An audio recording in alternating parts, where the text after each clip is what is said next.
জঙ্গলে একটা মুরগি ছিল। সে একটা বাসা তৈরি করে অনেকগুলো ডিম পাড়ে এবং সে ডিমগুলোতে তা দিতে শুরু করে। একটা সময় তার দুটো বাচ্চা ফুটে বের হয়ে আসে। সে অনেক খুশি ছিল, কারণ তার একে একে অনেকগুলো বাচ্চা ফুটে বের হয়ে এসেছে।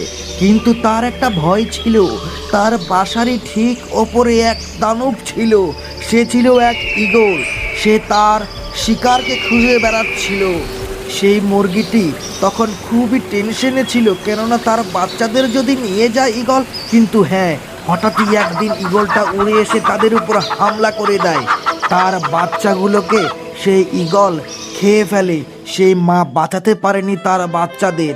তাই সে যখন বাসায় আসে, দেখে তার একটি বাচ্চা মাত্র অবশিষ্ট রয়েছে।